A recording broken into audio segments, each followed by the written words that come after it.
पैदल अगस्त क्रांति मैदान तक जाने वाले हैं और उनके साथ प्रियंका गांधी समेत कांग्रेस के कई बड़े नेता मौजूद हैं। आपको ये भी बता दें, लोकसभा चुनाव के मद्देनजर राहुल गांधी की न्याय संकल्प पदयात्रा के समापन के मौके पर इंडिया के घटक दलों की एक बड़ी रैली भी मुंबई के शिवाजी पार्क मैदान में होने जा रही है और इस बड़ी रैली के जरिए एक बड़ा शक्ति प्रदर्शन महाविकास आघाड़ी का होने जा रहा है और ऐसे में अब ये इंडी गठबंधन की जो रैली होनी है, ऐसे में दिल मिल रहे हैं। क्या बड़े चेहरे वहां पर पहुंचेंगे, ये देखने वाली बात होगी। सिद्धार्थ नाथ जी का सीधा हम रुख कर लेंगे। सिद्धार्थ जी, ये जो विशाल मेगा रैली हो रही है, क्या दिखाने की कोशिश हो रही है? क्या दिखा रहे हैं कि यूनिटी है? यूनिटी कहाँ है उनके पास? वहाँ पे शिवसेना है नहीं, वहाँ पे एनसीपी अपने में बिखर गई, वहाँ के लोग जो हैं उनके जो अन्य राज्य हैं वहाँ पे भी इनका यही हाल है। इनके साथ है कौन? बंगाल चला गया, वहाँ गठबंधन नहीं, जैन सेना ऐसे चले गए, मायावती आई नहीं। मैंने पहले भी जिक्र कर चुका हूँ इन लोग का। दक्षिण भारत में आप आंध्रा देख लीजिए, चाहे आप तेलंगाना देख लीजिए, तो इनके पास है क्या? तो दिखाने के लिए कुछ है नहीं। वो चाहे कुछ भी कर ले, जनता समझती है और जनता इनके जो बातचीत भी है और जो बोलते भी हैं राहुल बाबा, वो कहाँ से बोलते हैं और क्यों बोलते हैं यही नहीं जनता को समझ आता। हो सकता है उनको भी शायद नहीं समझ आता होगा।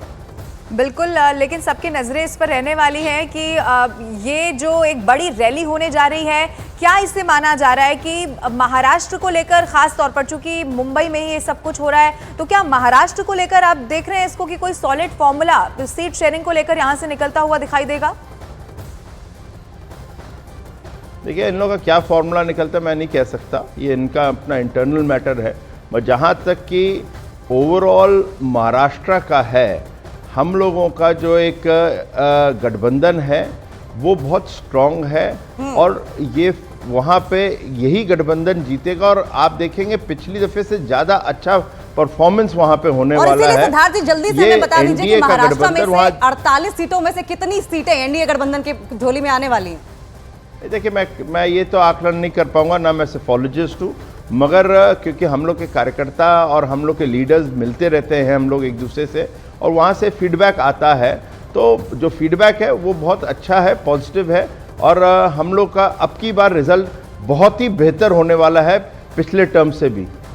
सिद्धार्थ जी, क्या आप कुछ समझ में यहाँ से आ पा रहा है कि बीजेपी के पास, चूंकि विपक्ष तो इस वक्त कोशिश में यही है कि खामियां कैसे गिनवाई जाएं, चाहे फिर वो चुनाव के ऐलान के बाद की स्थिति हम देखें या फिर इससे पहले की, यानी कि तारीखों की घोषणा के बाद की, बीजेपी के पास सबसे बड़ा मुद्दा इस चुनाव के लिए क्या है? वो है मोदी जी ने जो पिछले 10 साल में काम किया है और विशेष रूप से गरीबों के लिए, किसानों के लिए, युवाओं के लिए, एक युवाओं के लिए कहीं बोले स्टार्टअप से बड़ा कुछ हो नहीं सकता इससे, और महिलाओं के लिए जो सशक्तिकरण का कार्य किया है शायद ही, और उसके अंदर जो निचले स्तर के हैं, जो अंत्योदय की हम लोग की जो योजनाएं हैं, जो आखिरी पैदान पे जो खड़ा हुआ व्यक्ति है, वहाँ तक कि जो पहुँचाया गया उसकी डिलीवरी मैकेनिज्म है, मेरे को लगता है इससे बड़ा कोई मुद्दा नहीं हो सकता। और हमारे पास चेहरा है, वो चेहरा खाली भारत के लिए नहीं है, वो चेहरा अब पूरे विश्व का चेहरा बन गया है और उनका नाम है नरेंद्र मोदी जी। ठीक है, आप बने रहिएगा हमारे साथ, हम लौटेंगे आपके पास, लेकिन सूत्रों के हवाले से एक ब्रेकिंग न्यूज जो मिल रही है वो बता दें। महागठबंधन में सीट शेयरिंग से जुड़ी हुई इस वक्त की ये सबसे बड़ी खबर, न्यूज 18 इंडिया पर आप देख लीजिए। महागठबंधन में आरजेडी और कांग्रेस के बीच कल दिल्ली में अहम बैठक होने जा रही है। इसमें सीट शेयरिंग पर आखिरी फैसला हो सकता है। इस बैठक में अखिलेश सिंह भी शामिल होने वाले हैं। कांग्रेस आलाकमान ने 20 मार्च तक हर हाल में सीट शेयरिंग की डेडलाइन को तय कर दिया है। तो बड़ी अपडेट, बैठक में अखिलेश सिंह शामिल होने वाले हैं, जिसका साफ मतलब यह है कि बिहार की जो कांग्रेस का नेतृत्व है वो दिल्ली उठकर आ रहा है और ऐसे में अब सीट शेयरिंग पर फॉर्मूला तय होना है। सिद्धार्थ जी, पटना में जब नीतीश कुमार महागठबंधन का हिस्सा हुए थे, सीट शेयरिंग का फॉर्मूला महागठबंधन में तो तब से तय हो रहा है, आज तक नहीं तय हो पाया है। ना चुनाव के बाद तक नहीं तय होगा, ये भी आप देख लीजिएगा। इन लोग के बस की नहीं है, इन लोग की जो कहीं आप ये तो नहीं कह रहे कि महागठबंधन टूट जाएगा?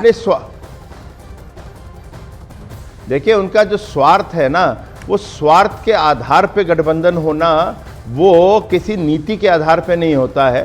इसलिए तो पहले तो नियत होनी चाहिए, एक दूसरे पे विश्वास होना चाहिए, एक लीडरशिप पे होना चाहिए, वो है नहीं।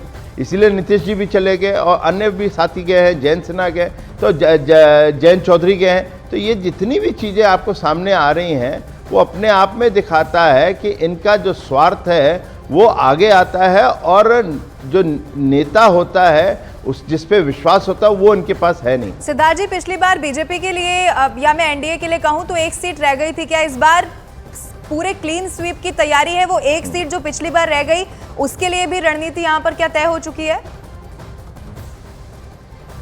आप देखिएगा बड़े बड़े जो राज्य है, पहले तो गुजरात और हम लोग राजस्थान और इधर करते ही आए हैं, मगर अब कुछ राज्य और जो बचे हुए थे उन राज्यों में भी क्लीन स्वीप की हम लोग की तैयारी है, योजना बन चुकी है, कार्यकर्ता ने कमर कस रखी है और इसमें कोई दो राय नहीं है कि जो धरातल पे जो काम हुआ है सरकार के माध्यम से उसका असर बहुत अच्छा दिखेगा।